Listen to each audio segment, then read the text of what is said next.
bukan murni dari Arab nanti di abad pada saat Rasulullah itu menerima wahyu. Bahasa Arab itu punya asal usul. Makanya di Al-Quran diterangkan, aku tidak mengutus seorang rasul kecuali menggunakan bahasa kaumnya. Nah, orang Arab itu bahasa kaumnya banyak. Asal usul bahasa Arab itu ada. Perjalanan sebuah rasa bahasa itu ada. Jadi ketika Anda mengatakan Al-Quran itu berasal dari bahasa Semit, nggak masalah di situ. Emang apa masalahnya? Yang salah itu kamu menuduh. Terbukti bahwa itu tadinya dari Keriannya orang-orang Kristen. Nggak masalah, mau dari Kerian, dari Keriono, nggak masalah. Terus apa masalahnya di situ? Kamu ingin mengatakan Al-Quran itu tiruan?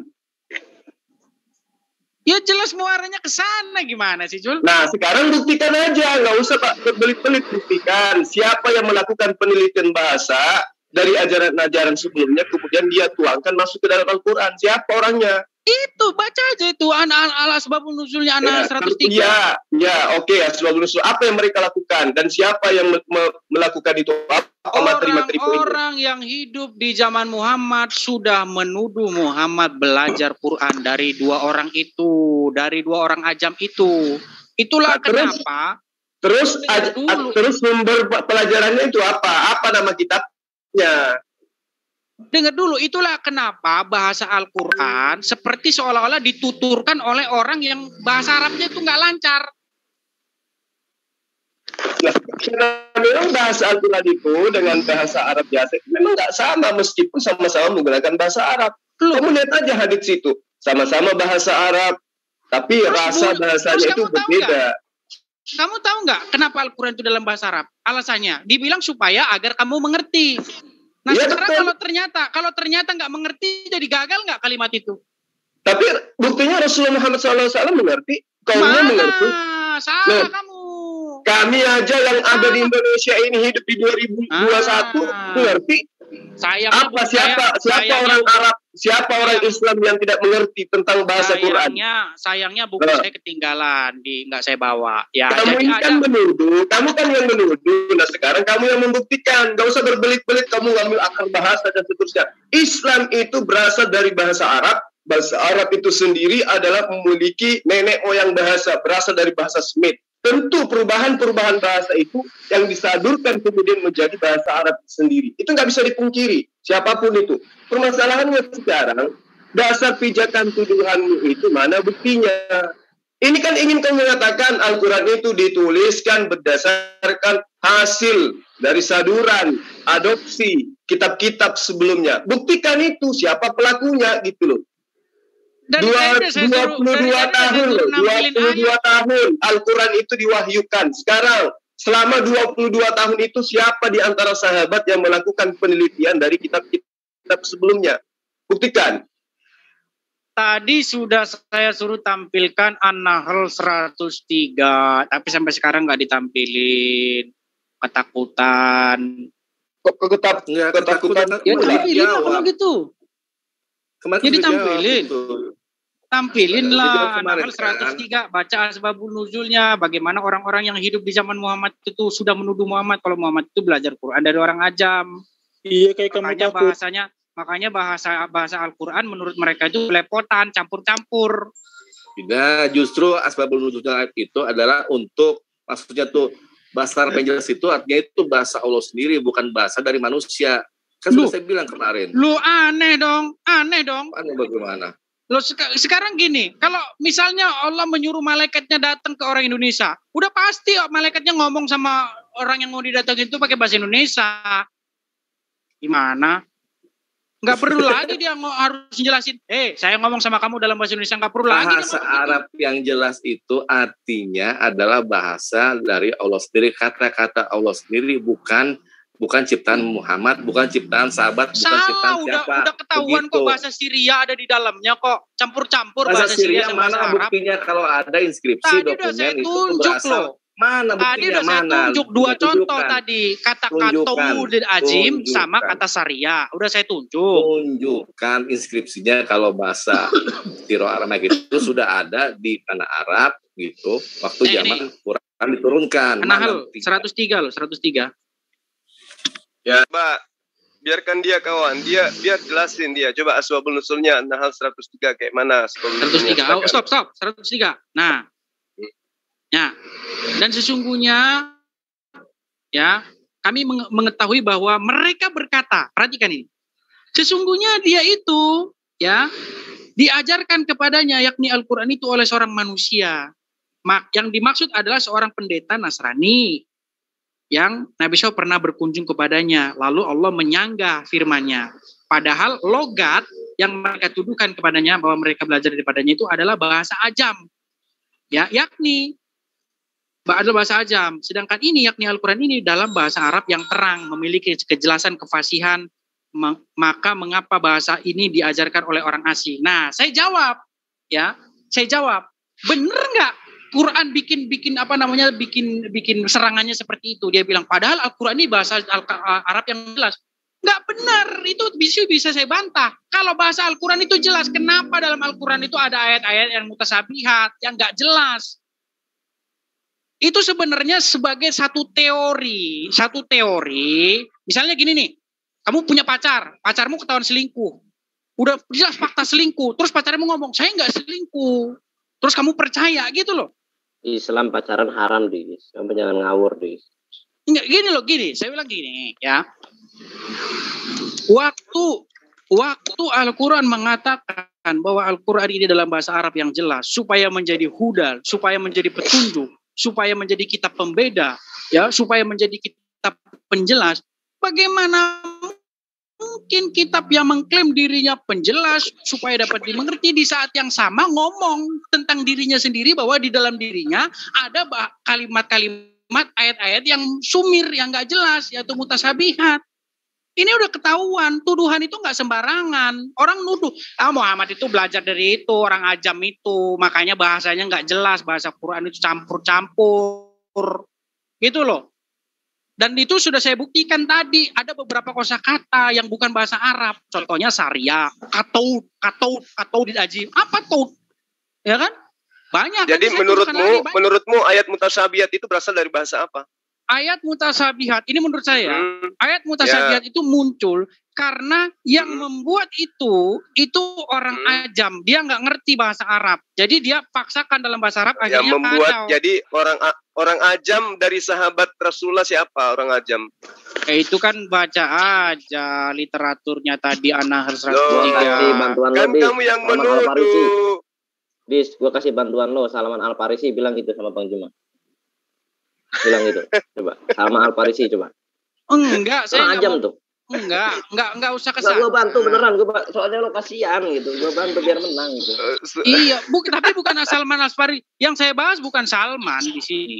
Saya tahu ya, Salman itu yang menyarankan Muhammad untuk membuat kondak, untuk membuat parit ketika orang-orang musyrikin ingin menyerang mereka. Dengar dulu.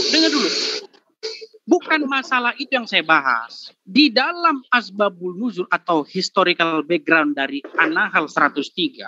Orang-orang coba itu bacakan asbabul nuzulnya dari tadi. Kamu bicara asbabul nuzul. Apa asbabul nuzul dari ayat ini? Iya, pada suatu kali terlihat bahwa Muhammad itu sedang bercakap-cakap. Ya, terus? Dengan 2 orang. Namanya itu Bashar dan Yasar kalau nggak salah itu namanya. Ya. Jadi dari situlah orang-orang menuduh Muhammad tuh belajar Quran dari 2 orang itu. Nah 2 orang itu orang ajam. Dia bisa bahasa Arab dia, cuman belepotan bahasa Arabnya. Yang menuduh siapa? Yang menuduh orang-orang kafir yang nggak percaya sama siapa? Quran. Orang kafirnya siapa? Harus bersanad dong, harus Quran jelas. Quran nggak menyebutkan itu siapa. Komunitas. Jadi kalau Al-Quran nggak menyebutkan berarti orang-orang. Larangan dia. Loh. Kasihan ya di An-Nahl itu kan nggak disebutkan siapa yang menuduh itu. Yang jelas ada orang. Itu diturunkan untuk menyangkal gitu, untuk menyangkal tuduhan kan simpel bahasanya. Iya, menyangkal tuduhan gitu, tapi sangkalannya kok jadi aneh. Dia bilang padahal bahasa Al-Quran itu jelas. Sekalian patah tulang. Dengar, padahal bahasa Quran itu jelas. Perkataan padahal bahasa Quran itu jelas, itu sudah menjadi satu indikasi bahwa memang ada yang ngomong bahwa bahasa Quran itu nggak jelas. Kalau memang bahasa Quran itu jelas, kalau memang bahasa Quran itu jelas, ngapain harus diomongin lagi bahasa Quran itu jelas? Nggak ada yang bilang kalau Quran itu mesti jadi kayak ensiklopedia, nggak ada yang bilang gitu. Sekarang kamu akuin nggak ada bahasa-bahasa yang nggak jelas di Quran? Memang harus beda sendiri karena itu kan dari itu kan. Jadi kamu akuin nggak ada bahasa? Contoh yang mana yang susah dalam bahasa Quran maksudnya? Kasih contoh. Bahasa nggak jelas dalam Quran. Alif lam mim, kata ya, ain shad itu loh, itu gematria. Bahasa nggak jelas. Biar kali kan. Oh, salah satunya itu. Coba saya tanya sama kamu. Tunjukkan mana bahasa yang tidak jelas dalam Al-Quran yang membuat umat Islam itu bingung gimana. Oh ya udah, saya tanya sama kamu, apa itu arti kahab ain shad itu? Kahab ain shad. Itu apa? Kamu sama halnya bertanya kepada saya, apa arti A, B, C, D, E, F, G, H, I, J? Ya, karena kamu nggak belajar bahasa Syria. Kalau kamu belajar bahasa Syria, kamu tahu artinya itu apa. Nah, sekarang kamu belajar bahasa Syria itu apa? Bahasa Syria itu apa? Kalau dia menyebut rahasia dong. Mim, rahasia dong.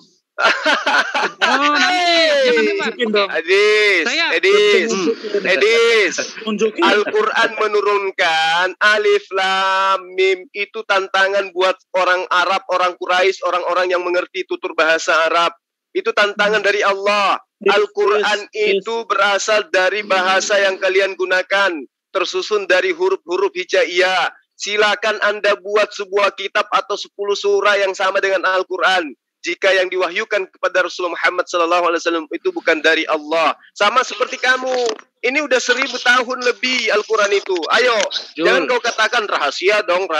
Sekarang kau buatlah Al-Quran. Sama seperti Al-Quran. Dengan menggunakan bahasa Arab. Alif, Ba, Ta, Za, dan seterusnya. Buatlah coba. Kamu bisa kalau kamu bisa. Kamu udah lama loh Jul diskusi gini. Ngomongnya kemana-mana fokus gitu loh. Ini untuk membolakkan kau punya argumen itu. Merahasiakan apa emang nggak tahu. Kita itu membahas apa itu Quran, dari mana asal usul Quran. Saya sudah ngomong Quran itu dari Kerian. Kamu tuh merahasiakan apa emang nggak ada.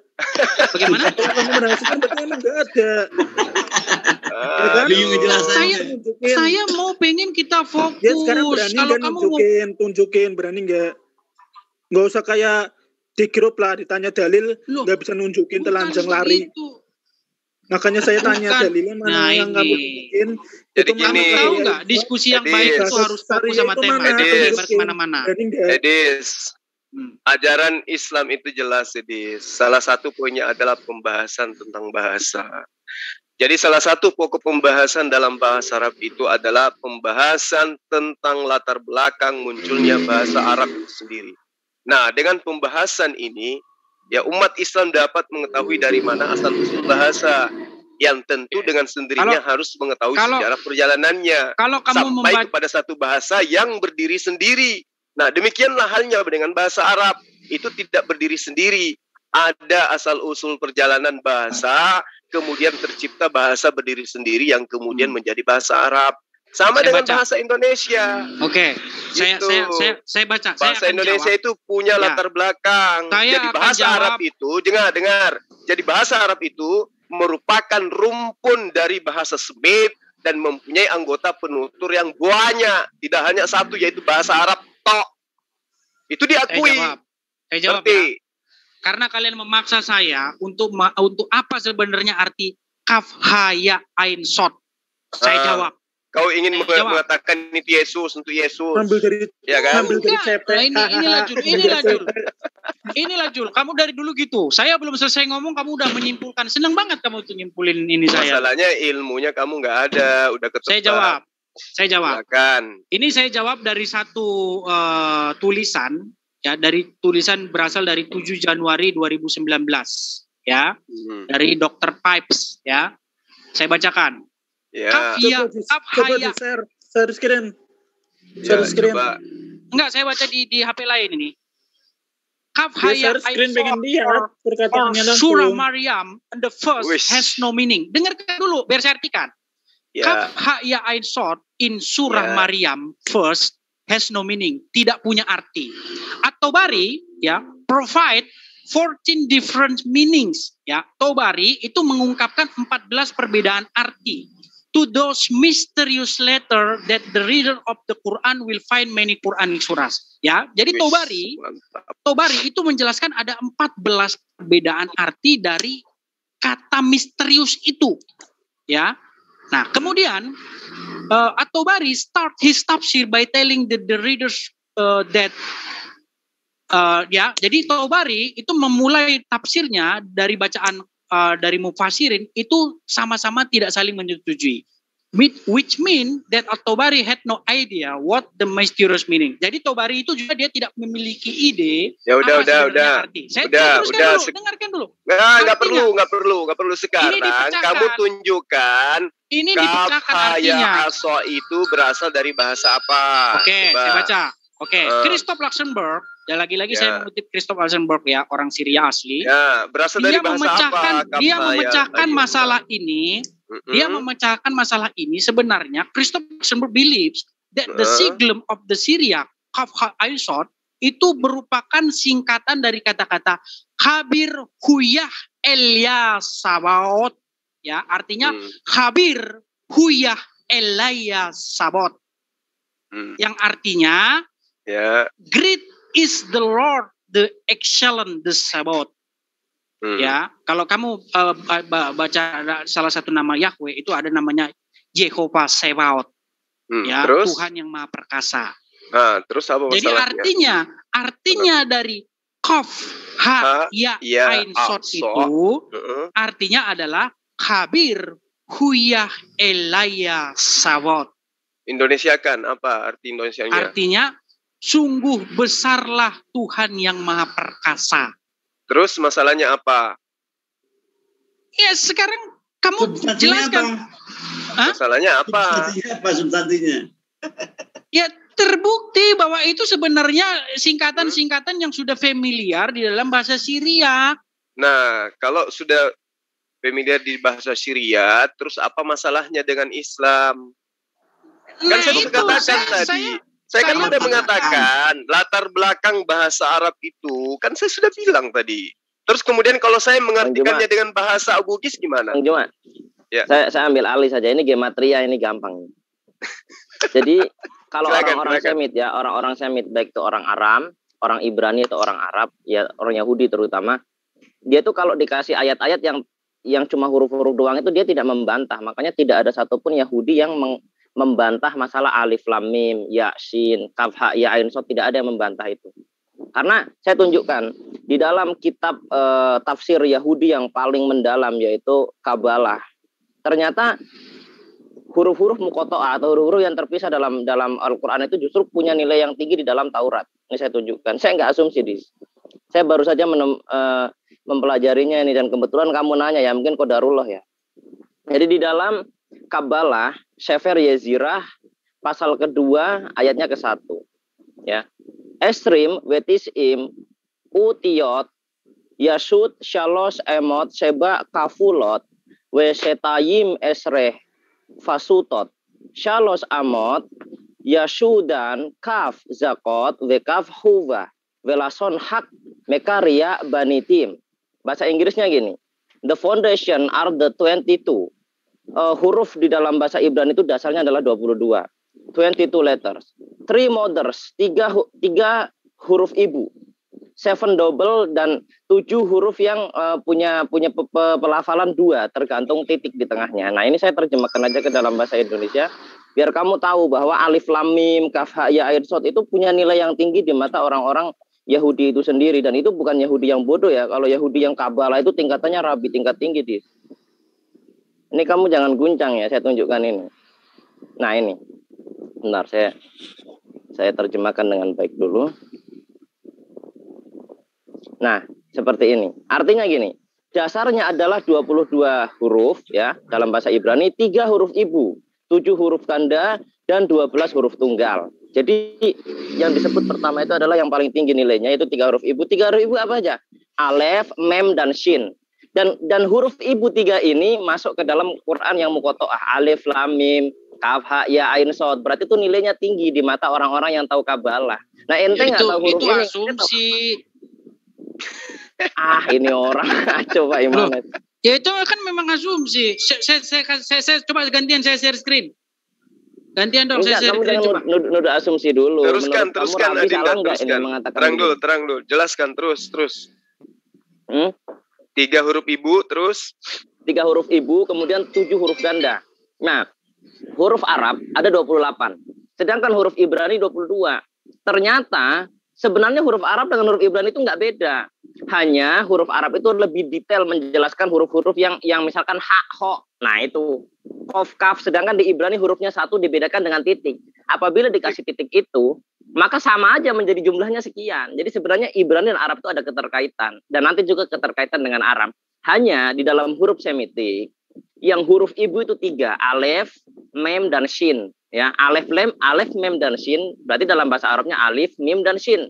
Nah ternyata 3 huruf ini yang menurut orang-orang Ibrani adalah huruf ibu. Ternyata terdapat di dalam Quran yang tidak, yang muqoto'ah.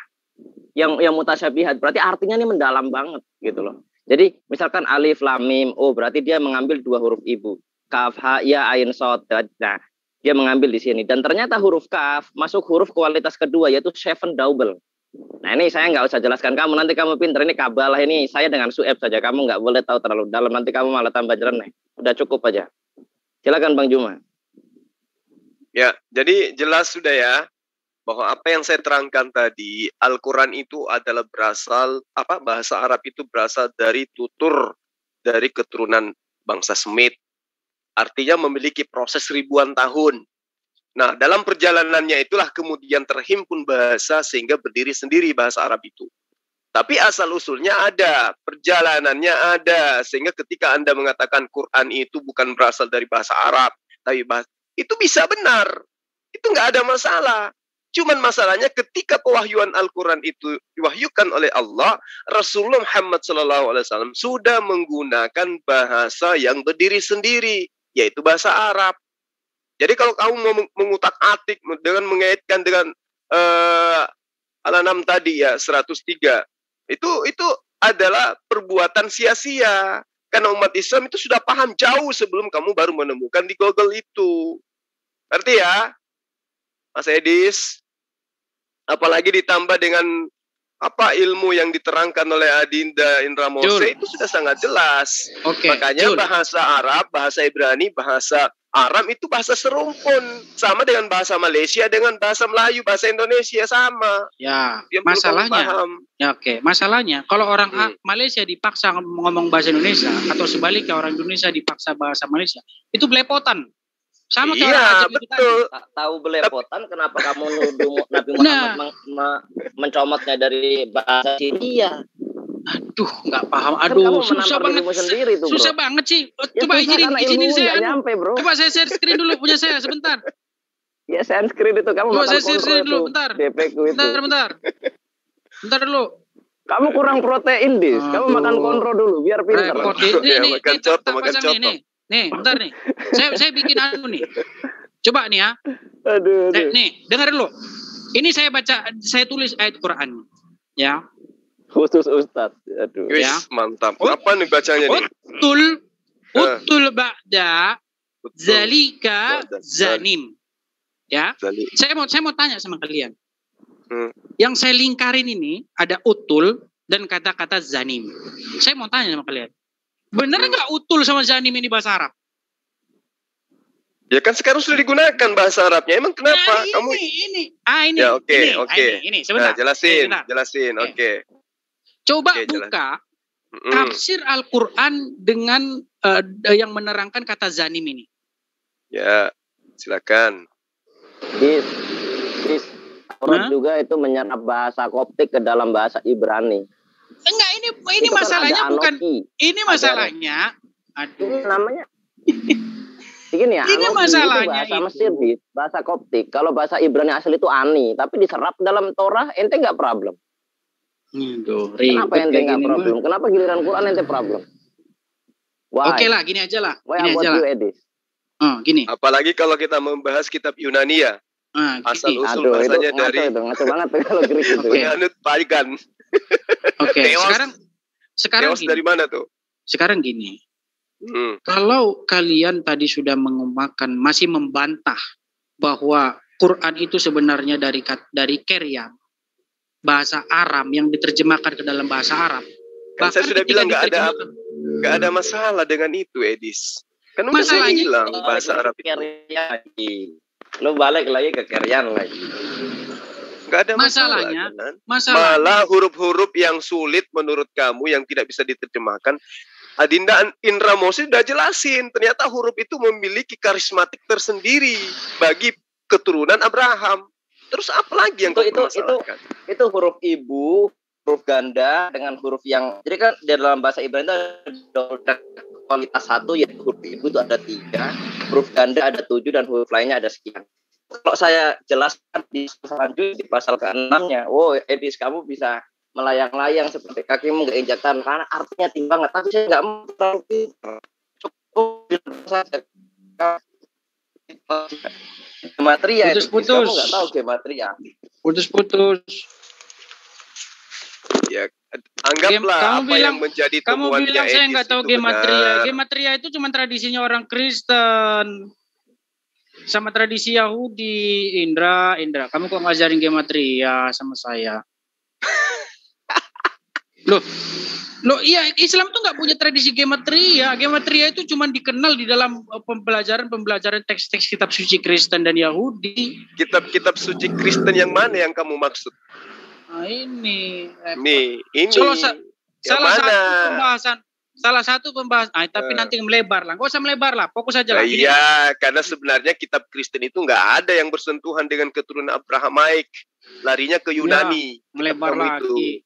Itu fakta. Itu fakta. Nggak bisa kamu pungkiri. Kalau kamu ingin mendudukkan Al-Quran dengan metode ini, saya pun bisa mendudukkan kitabmu dengan metodemu itu. Dari mana asal usul kata theos? Itu sumbernya dari mana? Theon asalnya dari mana tuh? Apostolos dari mana tuh? Logos itu berasal dari mana? Problemnya sekarang saya tanya samamu, problemnya dari mana? Apa yang kamu jadikan acuan tentang Quran? Berarti Quran itu tidak berasal dari Allah, tapi berasal dari... Siapa bilang? Kalau terbukti bahwa Quran berasal dari Keryan gimana? Loh, apa buktinya? Kan saya sudah bahas. Ini ulang lagi. Tadi kan udah saya buktikan. Kan tadi yang kamu protes itu adalah rasa bahasa. Saya sudah mengatakan, kami orang Islam mempelajari bahasa Arab, tahu asal-usul bahasa Arab itu punya sejarah. Tahu kami. Nah, kalau itu pun jadikan sebagai materi tentang kitab gospelmu, muaranya kemana coba? Orang-orang Kristen pertama itu susah menyebut nama Tuhan, nama Rab, nama Elaha. Susah mereka sebut itu. Karena kenapa? Lisannya sudah terbiasa menyebut Theos, Zeus, Anus. Itu sudah terbiasa. Sebutan-sebutan itu. Kok lari-lari pula? Kamu ingin diprotes, kamu ingin memprotes Quran, tapi kitabmu nggak bisa diprotes, gitu maksudnya. Sekarang gini, dengerin ya. Quran dalam bahasa Arab agar dimengerti, betul? Iya betul, emang kenapa? Tapi ternyata bagaimana kalau orang Arab, bahkan orang Arab sendiri nggak ngerti, bahkan Muhammad nggak ngerti, gimana? Mana buktinya Muhammad SAW nggak ngerti? Buka Quran surat keempat ayat ke-101. Ya, buka silakan. Share screen. Ya, Jul, kamu ngomong sama Edis, Jul. Ngomong sama ahli. Iya, saya tahu kamu. Saya ngomong sama orang yang buta huruf. Saya. Coba kamu bacakan Quran apa? Quran 4 itu apa? Quran 4. Coba. Quran surat keempat. Iya, surat keempat itu apa? Ali Imran, Al-Baqarah atau apa? Sebut 1, 2. 4 itu Anisa kalau nggak salah itu. Kalau nggak salah. Aduh, katanya. Al-Baqarah itu nomor 2. Saya itu bukan tukang hafal-hafalin kayak begitu, Jul. Lalu yang kamu tahu, kamu memahami Al-Quran itu pakai apanya? Pakar itu bukan ngapalin kayak begitu, itu mah pakar kalian. Terus yang kamu maksud pakar Quran itu apa? Memahami isi Al-Quran. Oh gitu, artinya kamu bisa Al-Quran, terjemahan atau Al-Quran? Ya kita semua perlu terjemahan. Kita semua bukan orang Arab. Kita perlu terjemahan.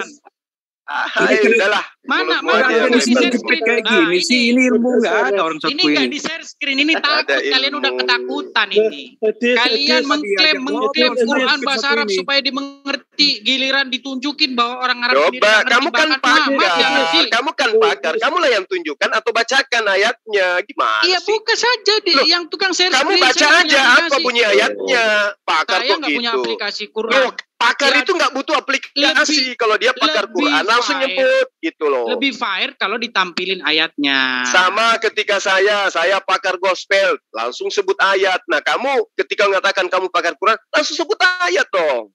Jadi siapa yang mau share screen nih? Tadi saya lagi kan? Nah, kan ketahuan. Share screen. Yang lu aja kali yang share screen, lu aja kali. Karena kami yang mengklaim, jadi kami yang tunjukkan gitu.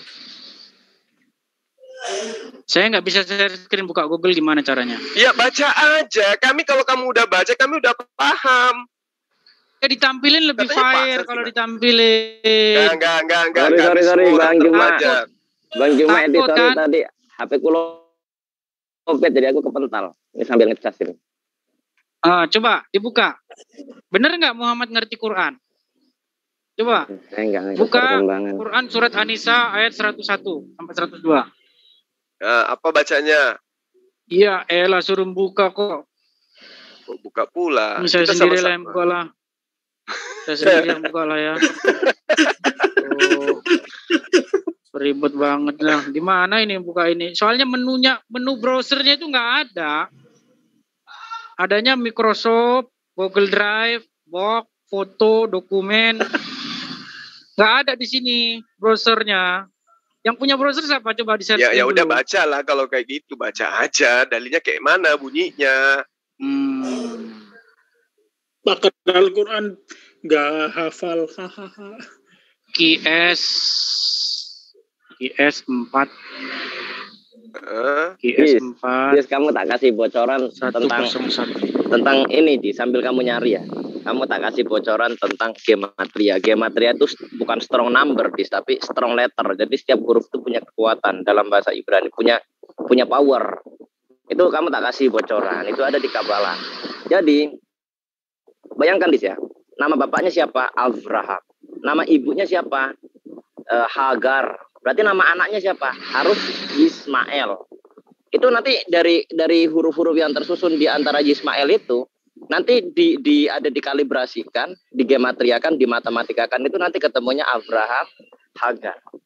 Tapi kalau Yishak dari susunan hurufnya Yishak itu nanti dia ketemunya itu Sarai, Abraham. Ini nggak bisa ketukar. Jadi seperti itu, di situ gematria. Jadi setiap huruf dalam bahasa Ibrani itu dia punya strong number. Sebagaimana bahasa Arab pun punya strong letter. Makanya orang-orang Arab itu nggak pernah protes ini dikasih kaf, ha, ya, ain, sod, alif, lam, mim, ro, alif, lam, mim, sod. Dia nggak pernah protes karena itu justru ketinggian nilainya. Dan orang-orang kayak kamu yang nggak ngerti. Dia nggak mana ngerti dia loh, ngeos aja dia nggak tahu gimana sih. Iya Dis, jadi itu Dis, dan itu Dis uniknya Dis. Orang Yahudi sendiri mengakui bahwa induk atau ibu dari huruf ibu itu ada 3. Jadi induk dari semua huruf itu ada 3, yaitu alef, mem, dan sin. Nah ternyata ketiganya itu digunakan dalam huruf-huruf muqatta'ah dalam ayat-ayat Quran. Contohnya kaf, ha, ya, ain, sod, ya, sin. Nah itu pakai sinnya kan. Kemudian alif lam mim, alif lam ro, alif lam mim sod, itu ada artinya. Nah, itu nanti ada kualitasnya. Tapi kalau coba kamu bertanya saya apa artinya Yasin. Ya coba apa artinya Yasin. Nggak perlu tahu artinya Yasin, bro. Yasin itu ya wahai sin. Wahai sin. Sin itu dia bulan. Bentar ya. Ini. Tadi kan udah dijelasin huruf-huruf itu adalah huruf-huruf yang sangat-sangat memiliki makna tersendiri. Ya. Contohnya Dis ya, Al-Baqarah itu diawali dengan alif lam mim. Kamu kan katanya pakar Quran. Coba dari sekian ribu huruf di dalam surah Al-Baqarah kamu kumpulin wawunya berapa, nanti paling banyak alif lam dan mim. Saya taruhan sama kamu saya. Karena memang itu gematria. Contohnya alif lam mim ro. Nanti kamu temukan di dalam surat itu huruf yang paling sering keluar itu. Nggak bisa ketukar. Kalau ketukar ketahuan berarti Qurannya dirubah. Jadi kita tahu Quran itu dirubah dari apa? Dari gematria itu, biar kamu tahu itu kuncinya di situ. Dan biasanya ayat-ayat Quran yang menggunakan gematria nilainya tinggi. Al-Baqarah, Ali Imran, surat Maryam nilainya tinggi. Dan yang biasanya banyak diperdebatkan. Contohnya surat Maryam. Kan kita perdebatan dengan kamu. Makanya dikasih gematria. Biar kalau ada yang merubah, langsung ketahuan. Wah, Edis yang merubah ini. Gitu. Itu sih. Kita kasih tahu saya. Ini saya belum. Ini baru saya jelaskan gematria dalam bahasa Arab. Jangan ketinggian. Iya Bang Juma, ini saya belum jelaskan gematria di dalam bahasa Arab. Oh belum tahu lagi nanti, kamu bingung nanti. Yang saya takutkan nanti kamu kayak Ibnu Kala, baru belajar syariat sudah langsung lompat ke makrifat, akhirnya sesat gitu loh. Saya khawatirkan begitu, jadi makanya saya buka kulitnya doang. Kalau penjelasannya nantilah. Kamu belum cocok. Sekarang gini ya, kamu ilmunya dasar saja, kamu ngakunya pakar. Kalau saya kasih kamu ilmu pakar, kamu ngakunya apa cuy? Pagar. Kamu pagar gitu. Itu jadi orang-orang yang tingkatan tinggi kayak Rita Wahyu. Mana Rita Wahyu pernah memprotes? Itu alif lam mim artinya apa? Karena dia tahu gematria Ibrani, nggak mungkin dia protes itu. Dia orang berpendidikan. Dia menjatuhkan reputasinya kalau dia mengkritik kaf ha ya ain shad karena dia tahu gematria. Dia nggak akan mungkin kritik itu. Begitupun Rabbi Tovia Singer, Abrahamson, mana pernah dia mengkritik alif lam mim, alif lam ra, nggak pernah. Karena dia tahu itu punya nilai yang tinggi. Jadi nah, kalau si Edis apa dong? Yang orang nilai tinggi aja nggak berani protes. Nah kalau si Edis apa? Ya dia itu suka melalang buana di Google. Sendal jepit dia. Edis sukanya sumbernya Wikipedia. Wikipedia itu source-nya bebas. Siapapun dapat mengubah. Kalau Ibnu Kalam pinter ngetik tiba-tiba merubah, kamu sesat, Dis, bener. Edis itu sukanya melalang buana dari satu YouTube ke YouTube yang lain, dari satu live ke live yang lain untuk pansos. Itulah si Edis. Para netizen tolong didengar. Edis ini pansos karena YouTube-nya nggak laku-laku. Tapi lumayan buat hiburan. Sudah saya bilang bukan nggak laku. Saya pensiun dari YouTube. Prank, gue ikutin butin. Ya, sudah. Bebas. Bunda, itu yang dijual sendal jepit. Siapa yang mau beli sendal jepit? Dis, ini saya share Dis. Rabi-rabi yang tidak semua rabi itu spesialis kabalah, Dis. Tidak semua rabi karyanya dalam kabalah, Dis. Ini saya tunjukin kamu. Pentolan-pentolan rabi nih yang nulis kabalah nih. Nabi-rabi senior. Nggak sembarangan ini. Isa Kaduri udah meninggal orangnya. Itu orang-orang kelas tinggi ini. Kabalah nih. Coba kamu lihat ini gambar ini. Saya coba teman-teman lihat. Ini gematria nih. Dari kaf, taf, res. Dia tafsirkan kalau jalur he, dia nanti keluarnya ini. Kalau dari jalur faf, dia keluarnya ini. Nanti dikesinikan, kesini nanti keluarnya ini. Itu semua ada artinya itu. Ini baru satu lembaran, belum nanti ke lembaran selanjutnya. Kamu bisa, jadi profesor beneran kamu di selanjutnya. Saya nggak mau bicara terlalu panjang lebar, nanti ilmu saya bocor kayak di saya rugi. Saya silakan ke yang lain aja. Dari tadi itu belum tunjukin itu buktinya kalau ada inskripsi atau dokumen itu dari tadi.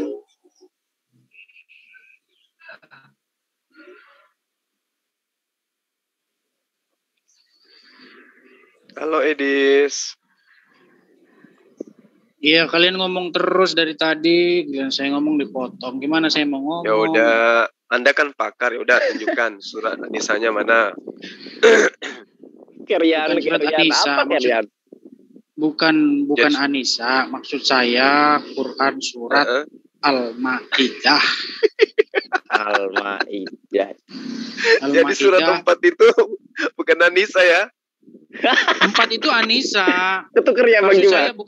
Maksud saya bukan Quran surat ke-4, tapi surat Quran ke-5. Kadang-kadang kan saya nulis 4. Pengen nulis 5, ternyata yang ketulis 4. Gitu. Oh gitu, ya. Itu pakar yang ngomong ya. Apa-apa. Nah, itu pakar yang ngomong. Pakar bisa kejadian gitu memang pernah.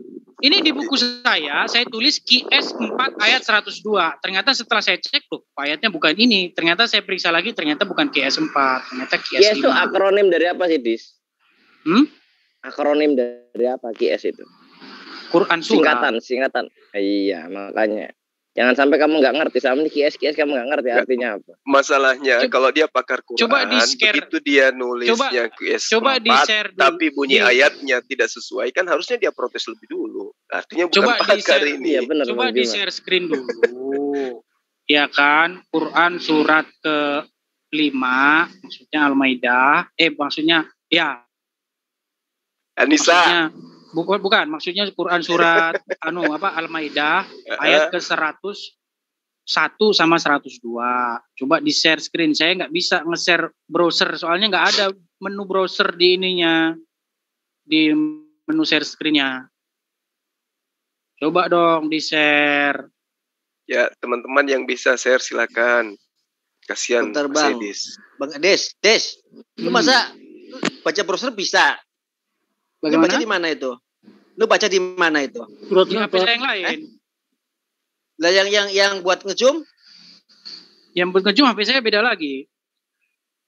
Ya, sekarang lu nge-zoomnya pakai HP yang bisa browser dong. Enggak, ini misalnya saya pencet share, menu share.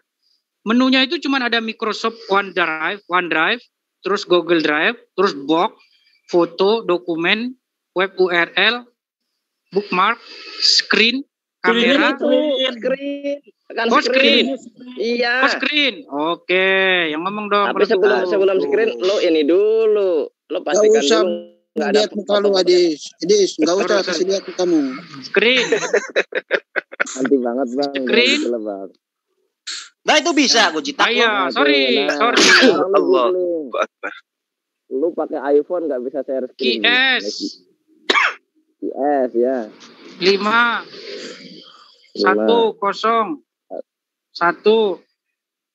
Kedua 101 bro. Sorry, salah ngetik. Ya ngetik salah, nyebut salah. Astagfirullah. Ya maklum udah tua. Oh udah tua. Ya. Pakar kalau setahu saya pakar itu kalau sudah tua Bang Juma malah tambah jadi gitu. Jadi gila. Contohnya ada ya. Untuk kalian ada contohnya ya. Hai orang-orang yang beriman, janganlah kamu menanyakan kepada nabimu hal-hal yang jika diterangkan kepadamu akan menyusahkan kamu. Dan jika kamu menanyakan di waktu Al-Quran itu diturunkan, niscaya akan diterangkan kepadamu. Allah memaafkan kamu tentang hal-hal itu. Allah maha pengampun. Sekarang saya tanya. Tafsir baca. Tafsir baca dulu, tafsir. Baca dong tafsirnya gimana sih? Tafsirnya jangan nafsirkan bebas kamu. Ya ayyuhalladzina amanu. Baca, wahai orang-orang yang beriman kepada Allah dan Rasulnya janganlah kamu bertanya-tanya tentang sesuatu terkait perkara-perkara agama yang kalian tidak diperintahkan untuk menjalankannya sama sekali. Seperti pertanyaan tentang perkara-perkara. Ini benar yang belum terjadi. Ini. Hah? Iya benar, perkara baru nggak boleh. Iya. Itu tafsir. Dengar, baca ayat aslinya. Ya, wahai orang-orang yang beriman, janganlah kamu menanyakan hal-hal yang jika diterangkan kepadamu, dengar dulu. Hal-hal yang Bang jika Jima, diterangkan. sabar Pak Iman ya, sabar ya. Dengerin dulu. Kalau kamu bertanya sesuatu, kamu akan mendapat penjelasan. Betul? Mungkin nggak? Kalau kamu nanya sesuatu, kamu malah tambah bingung nanti. Terus apa yang ingin kamu? Saya mau tanya. Apa poinnya? Ya poinnya kenapa? Kalau Muhammad ditanya itu nggak boleh ditanya. Kok bisa kayak gitu? Loh, ini kan jelas. Hai orang-orang beriman, janganlah kamu menanyakan kepada nabimu hal-hal yang jika diterangkan kepadamu akan menyusahkan kamu. Coba, kamu punya nabi nih. Nabi itu kan kalau kamu ada perkara sesuatu yang kamu tanyakan tentang agama, harusnya kamu tanyain dong, ya, sama Nabi mau biar dapat penjelasan. Ini malah sebaliknya. Nah, terus dalilnya yang mengatakan bahwa Rasulullah Muhammad SAW tidak bisa menjelaskan mana? Ya ini jika diterangkan kepadamu, kamu akan menyusahkan kamu. Berarti nggak boleh nanya. Mana keterangannya bahwa Rasulullah tidak bisa menjelaskan? Loh. Itu kan udah berisi larangan, Jul. Nah, Jul. Jangan kamu nanya. Nanti kalau diterangkan sama kamu malah tambah susah. Mana sih? Nah, siapa yang terangkan? Hah? Siapa yang menerangkan? Ya, capek aja lah ngomong-ngomong. Kan dalilnya ini jelas, Edis. Jangan kau bertanya kepada Zulkifli, karena jangan sampai Zulkifli terangkan kepada kamu tentang pertanyaanmu, kamu susah untuk memahami, menyanggupi keterangannya. Itu tidak ada kamu pernyataan bahwa menerangkan. Mana dalilnya? Saya tidak mampu menerangkan. Loh, justru kalau saya tanya sama kamu, di sini jelas. Kalau kamu bisa jelasin sama saya, itu artinya kamu mampu menjelaskan. Nah, kalau memang di sini tidak menceritakan tentang mampu atau tidak mampu. Perintahnya kan jelas, latas alu. Jangan kamu bertanya hal-hal yang jika diterangkan kepadamu justru menyusahkan kamu. Dikatakan jangan kau banyak bertanya wahai orang-orang beriman kepada Rasulullah Muhammad SAW. Karena ketika kamu bertanya kepada dia, lalu kemudian dia menjelaskannya, kamu akan susah untuk melaksanakan apa yang kamu pertanyakan itu. Oh, bukan gitu, tukang edit. Bukan gitu, Jul. Jadi maksudnya gimana? Jangan nanti setelah imani saja. Guys, tak jelasin ya. Lanjut Des, di ayat itu menurut saya itu justru malah mirip seperti di kisah Al-Baqarah yang Nabi Musa menyuruh menyembelih sapi. Ya, umat kan tanya macam-macam. Tambah susah nggak? Itu maksudnya. Aslinya sapi segini ditanya warnanya apa, akhirnya dipersusah. Itu yang bikin nggak boleh. Ya itu. Misalnya ya, kalau saya sih gampang ya bilang aja nggak bisa jelasin intinya gitu. Pakai apa? Anda harus pakai dijelaskan karena Muhammad pernah ditanya tentang dijelaskan. Kamu tahu nggak Muhammad pernah tahu nggak Muhammad pernah ditanya tentang ruh? Edis, kamu menghabisin waktu kita aja. Edis, gini Edis, saya tanya sama Muiz ya. Jangankan yang ditanyai oleh orang-orang beriman pada masa itu. Hal-hal yang baru ditemukan ilmuwan hari ini, Rasulullah Muhammad SAW sudah terangkan 1000 tahun yang silam. Ngapa kamu mengatakan bahwa dia tidak tahu apa-apa? Padahal jelas dalilnya di sini. As'alu an asya'a in tubdalakumna. Itu menyusahkan ketika dikatakan tasukum. Artinya akan menyusahkan si penanya, bukan menyusahkan yang ditanya. Gimana sih? Menyusahkan yang ditanya karena mana dalilnya? Kan perintahnya ini penekanannya kepada orang-orang, bukan kepada Rasulullah. Ya ayyuhalladzina amanu, wahai orang-orang yang beriman, la tas'alu, jangan kau bertanya hal-hal yang jika diterangkan kepadamu itu akan menyusahkan kamu. Dari mana dia tahu? Kalau itu diterangkan nanti jadi menyusahkan. Loh, itu yang contohnya di. Dari mana dia tahu kalau nanti dijelaskan? Ini kan firman Allah. Yang ada kalau dijelaskan itu bukan tambah menyusahkan, tambah membuat terang. Contoh, kamu nggak ngerti contohnya, nih. Nah, kenapa? Des, contohnya Ustaz cuma jelasin nih. Contoh Des. Ente tanya, bentar Des. Ente tanya ke Bang Suma. Jangan Suma jelasin, lu nggak paham. Lu malah bingung. Itu gantian kalau ngomong. Nggak ada sesuatu itu kalau dijelasin tambah bikin. Edis, saya tanya samamu. Menurutmu yang ada itu kalau dijelasin itu ya tambah gampang, bukan tambah susah. Gimana sih? Contoh kira-kira gini. Anda kan cuma mengada-ngada nih. Sekarang saya tanya, kira-kira yang ingin ditanyakan oleh orang-orang pada saat itu kepada Rasulullah SAW itu apa? Ya tentang ayat-ayat yang mutasabihat. Gimana? Oh. Di dalam Quran itu banyak ayat-ayat yang mutasabihat, yang sumir nggak jelas. Contohnya, kamu nggak percaya dalam Quran ada ayat mutasabihat? Siapa yang bilang saya nggak percaya? Saya cuma minta contoh. Sekarang bagaimana mungkin Quran yang mengomong dirinya dalam bahasa Arab yang jelas supaya kamu mengerti, di saat yang sama juga ngomong di dalam dirinya ada sesuatu yang nggak jelas. Kasihlah contoh. Contoh, saya kasih contoh aja ya, ayat-ayat yang mutasabihat. Contoh misalnya Al-Kahfi ayat ke-8. Di situ ada kata-kata rokim. Sekarang saya tanya sama kamu, rokim itu apa? Bacakan ayatnya supaya saya ngerti. Iya, elah. Jadi tampilin aja ayatnya. Ya dibacakan toh supaya saya dengar, saya paham, saya bisa jelaskan samamu. Gitu. Al-Kahfi. Mantap. Ayat ke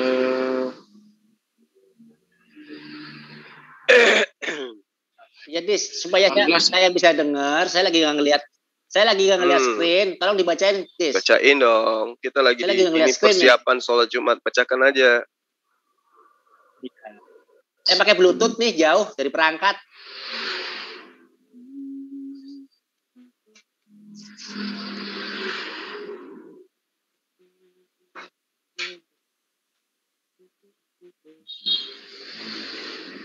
Baca, Dis. Saya lagi jauh dari perangkat, Dis. Saya pakai Bluetooth, Dis. Nih, ayat 9 ya. Baca.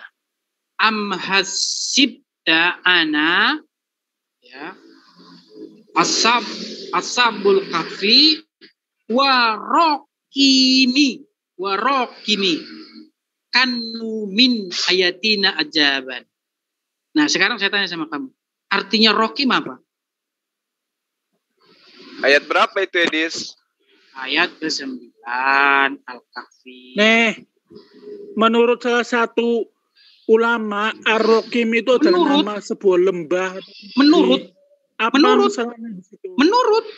nggak, saya tanya sama kamu, kalau itu bahasa Arab kok menurut? Menurut kan juga diriset. Menurut sekarang saya tanya sama kamu, ada nggak orang yang bertanya pintu itu artinya apa? Menurut ini artinya pintu adalah itu. Kalau pintu itu udah jelas bahasa Indonesia, nggak mungkin ada orang ngomong menurut Zulkifli pintu adalah ini. Menurut ini itu menjadi bukti bahwa itu bukan bahasa Arab.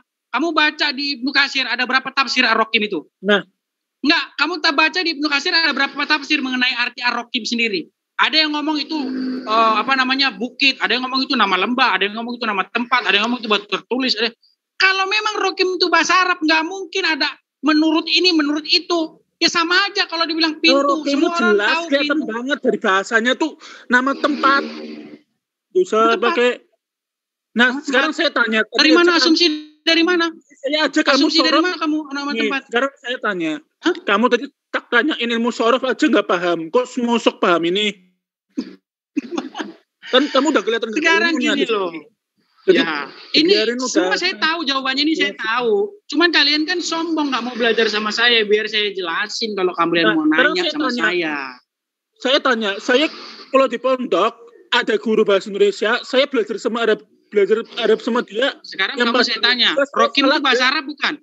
Rokim bahasa Arab bukan? Kamu belajar bahasa Arab, nggak ngerti bahasa Arab, salah apa enggak? Ar-Rokim bahasa Arab bukan? Saya tanya. Nggak ngerti bahasa Arab. Tak tanya sorof tadi aja. Iya, kamu saya tanya Rokim bahasa Arab bukan? Nah, itu nama tempat. Rokim bahasa Arab bukan, jawab dulu.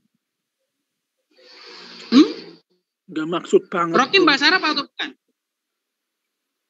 Itu nama tempat. Paham nama tempat nggak sih? Saya tanya Rokim itu bahasa Arab atau bukan? Saya tanya dulu. Ya tahu saya bahasa Arab. Bahasa Arab. Kok kalau bahasa Arab kok menurut ini, menurut itu, menurut ini? Bedain.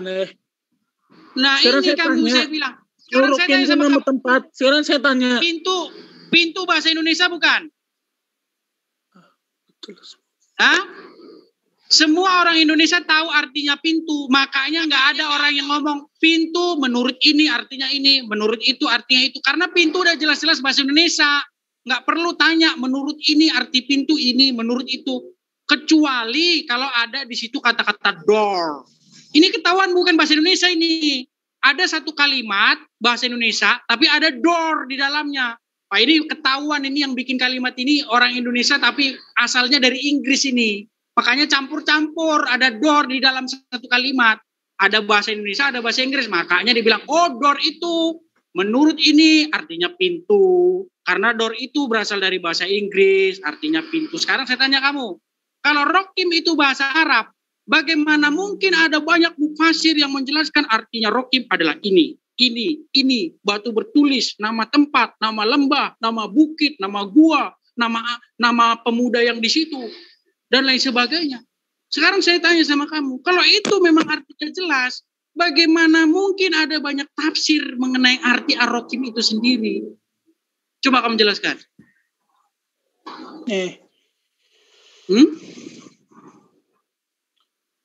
Kalau karena dia ada berbagai hal. Karena apa? Karena ya bingung kamu. Dulu saya pernah ngomong sama Ustadz. Mana ada Rokim katanya. Kalau Rohim ada.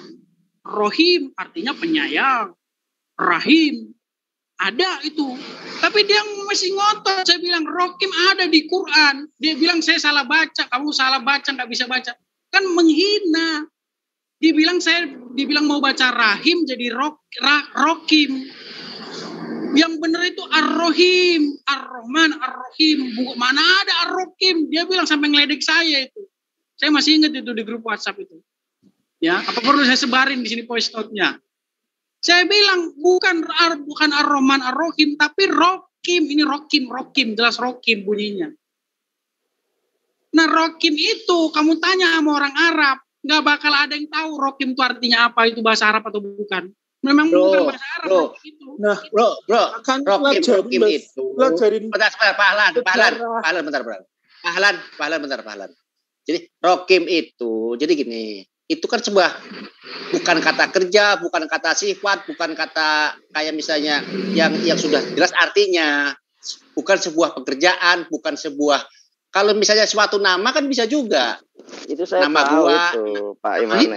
Rokim itu saya tahu. Rokim itu nama tempat dalam kitab-kitab terdahulu. Makanya Al-Kahfi itu kan membahas menurut tafsir. Bukan, Dis. Menurut tafsir. Bukan, Dis. Terus kamu bilang itu nama tempat dari siapa? Saya tanya sama kamu bilang nama tempat dari siapa? Saya tunjukkan di dalam Targum Sa'adiyah Gaon. Jadi Sa'adiyah Gaon itu menerjemahkan Torah ke dalam bahasa Arab. Itu ada tempat namanya itu Kades. Itu kan bahasa Ibrani. Diterjemahkan dalam bahasa Arab tuh Hiya Rokim. Tak tunjukin mau nggak? Enggak, saya tunjukin gitu loh. Kalau saya tuh data by data, mana pernah saya berkata tanpa data. Oke, sekarang kalau kamu berpendapat itu nama tempat, sekarang kalau kamu berpendapat itu nama tempat, bagaimana kalimat itu menjadi bermakna? Sintaksisnya apa? Bentar. Saya bacakan. Saya tunjukkan dalil dulu ya. Kita ke ini Kejadian 14 ayat 7. Sesudah itu baliklah mereka dan sampai ke En Mispat, yakni Kades, kan? Ya kan? Ibraninya gini, Ibraninya berarti ini ya. Vayasuvu vayavo'u el-ain Mispat. Hi Kades. Nah, ini kita fokusnya di Kades ya. Tempat itu namanya Kades. Jadi namanya En Mispat, nama lainnya adalah Kades. Ya. Ini namanya En Mispat. En Mispat apa? Nama lainnya adalah Kades. Ya, ini kan ada Kades ya. Kades. Nah, apa Kades? Kita lihat di Targum Sa'adiyah Gaon. Jadi, Torah yang diterjemahkan ke dalam bahasa Arab oleh Sa'adiyah Gaon. Nah, ini. Summa roja'u waja'u ila ainil hukmi hiya rokim. Nih. Rokim. Nih. Ya. Rokim. Itu saya tanya, Dis. Itu orang-orang yang di dalam Al-Kahfi itu orang di zaman sebelum Rasulullah atau sesudah Rasulullah? Sebelum. Nah, berarti itu kan menjelaskan tentang kisah-kisah orang-orang ahlul kitab, orang terdahulu kan. Nah, makanya ketemunya di sini. Torah dalam bahasa Arab, Rokim. Jadi menurutmu Rokim itu nama tempat? Iya dong, menurut Torah, bukan menurut saya. Oke, nggak apa-apa. Sekarang saya masukkan itu dalam kalimat. Sekarang ada maknanya nggak kalimat itu kalau itu nama tempat? Saya bacakan. Ya, maknanya tempat. Jakarta saya tanya maknanya apa? Saya kalau kamu minta penjelasan itu bunyinya bukan Rokim aslinya. Makanya kamu kan belum menanya penjelasan saya. Saya bisa mecahin perkara itu. Itu teks salinan, Dis. Itu teks salinan. Jadi bahasa Arab yang ditulis dalam huruf Arab. Makanya saya bilang dari awal. Saya tunjukkan dalam tulisan aslinya ya, Yudi Arabik ya. Dalam Yudi Arabik. Jadi bahasa Ibrani yang ditulis dengan huruf Arab, mau nggak kamu lihat tunjukin? Kalau itu Rokim beneran. Atau nggak usah? Loh, itu kan terjemahannya. Ini malah teks asli yang kita bahas ini. Iya, maksudnya kan gini, teks itu kan bahasa Ibrani. Nah, untuk menjelaskan itu Kades itu apa sih? Karena Rabi Sa'adiyah Ghauni tinggalnya di Mesir. Dia menuturkan bahasa Arab, makanya dia bikin targum. Oke, sekarang kamu bilang Rokim itu nama tempat. Enggak, dengar dulu. Rokim itu nama tempat. Sekarang kita masukkan. Kalau Rokim itu nama tempat, enggak usah diterjemahkan ya. Ya enggak usah diterjemahin. Makanya kalau kamu minta Rokim sekarang artinya bagaimana? Apa? Nah, sekarang saya tanya kamu, Jakarta artinya apa? Jadi bermakna enggak kalimat itu sekarang? Oke, saya bacakan. Mau bermakna atau tidak? Itu sudah maknanya apa? Maknanya nama tempat itu sudah makna, masa makna diterjemahkan lagi gimana ente? Terus ya esensi dari kalimat itu apa? Nah, saya bacakan ya. Esensi dari Jakarta dulu. Apa? Saya bacakan. Loh, orang ngerti, datanglah kamu ke Jakarta. Oh, berarti datang ke Jakarta. Ngerti? Masih bahas ini juga, Dis. Ini udah mau Jumatan ini, Dis. Oh, udah mau Jumatan. Ya nggak apa-apa, silakan. Kita sambung besok-besok kapan-kapan lagi. Jadi saya hanya ingin mengatakan sama saya closing dulu, Jul. Saya closing bentar, Jul. Rakim itu adalah objek. Berarti ya, sebuah tempat. Bisa jadi itu adalah lembah, bisa jadi itu adalah desa. Yang pastinya Rakim itu penyebutan objek. Sama seperti Makassar, sama seperti Ujung Pandang, sama seperti itu adalah sebuah tempat. Nama itu bisa jadi dia adalah prasasti atau monumen. Dalam bahasa Ibraninya nih, dalam ini Targum Sa'adiyah Ghauni dalam ada tuh bahasa Ibrani juga lengkap sudah. Gantian dong. Saya mau closing, kalian kan mau Jumatan. Dengerin ya. Atau kamu mengira ini Makassar aja, kalau teman-teman yang lain masih sejam lagi. Masih belum. Atau kamu mengira bahwa orang-orang yang mendiami Gua dan Rokim itu Rokim ini lembah atau tempat atau desa atau kota. Emang apa masalahnya? Bagaimana mungkin ini menjadi masuk akal diterima oleh sang penerima informasi kalau dia sendiri nggak tahu Rokim itu apa? Loh, sekarang dia ini sudah ngerti, orang itu sudah ngerti pada masa itu Rokim itu artinya lembah atau desa. Oh, lembah. Sekarang lembah, tadi nama tempat. Ya, kan nama tempat. Gimana di depan sono di anna ashabal kahfi warraqim kanu min ayatina ajaban. Nah, ada masalah di situ. Oke. Atau kamu mengira bahwa orang-orang yang mendiami gua dan tempat itu mereka termasuk tanda-tanda kekuasaan yang mengherankan. Nah, tempat ini kemudian ditafsirkan. Ada yang mengatakan ini adalah lembah, ini adalah desa, ini adalah intinya di sini adalah tempat. Terus apa masalahnya? Masalahnya kalau saya ngomong feedback. Masalahnya kalau saya ngomong sama kamu begini, kamu ngerti nggak? Jul, datanglah kamu ke Karawang. Saya ngerti. Kalau di masa sekarang Karawang itu adalah goa atau markas, ngerti saya. Mana Karawang aja, saya cuma ngomong Karawang, nggak ada, saya juga nggak tahu apa itu Karawang kok. Nah itu kamu, makanya aku bilang firman Allah yang datang kepada kahfi ini sudah jelas. Gimana sih? Itu menjadi masuk akal kalau sang penerima tahu Rokim itu apa, sama seperti saya ngomong sama kamu. Pasti dia ngerti. Jul, tungkriung ya. Kamu pasti apa tuh kriung? Apa tuh kriung? Jul, tuh kriung ya. Kamu nggak bisa seperti itu kalau Al-Quran nggak bisa. Sama Jul, ketika penerima informasi itu tidak paham apa yang diomongin pemberi penerima. Ini sebelum saya tutup ya, saya katakan samamu. Saya katakan kepadamu. Sekarang gini, ketika ayat ini menerangkan satu tempat yang bernama Rakim, berarti orang yang diberitahu pada saat itu ngerti. Ini menunjukkan sebuah objek. Nah sekarang di dalam kitabmu, dengan pembahasan yang sama, bahwa dengar dulu. Banyak. Bahwa itu batu bertulis. Iya, ini objek. Ini menceritakan tentang objek yang diketahui pada masa itu. Artinya yang menerima informasi itu nggak tahu apa itu roh. Dari mana ke mana kamu tahu? Gimana sih? Itu asumsi kamu aja. Bang Juma. Ketika di dalam.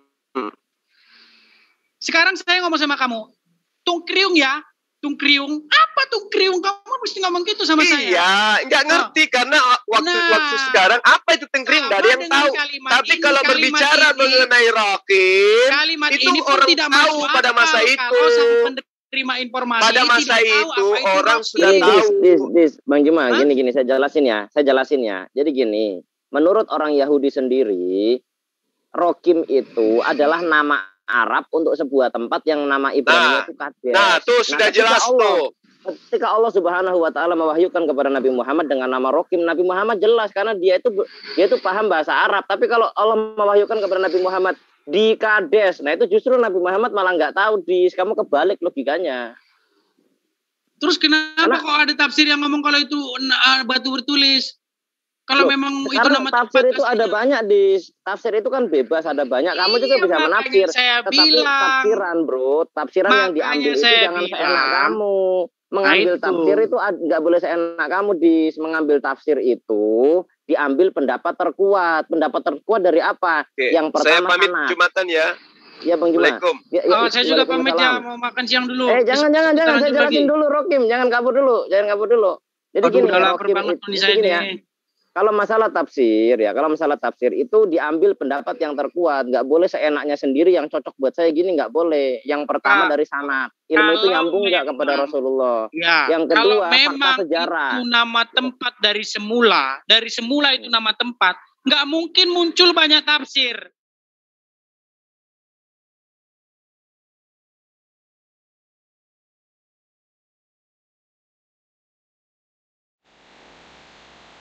Baik, sahabat-sahabat sekalian, ya, saya pamit dulu di sini untuk sholat Jumat.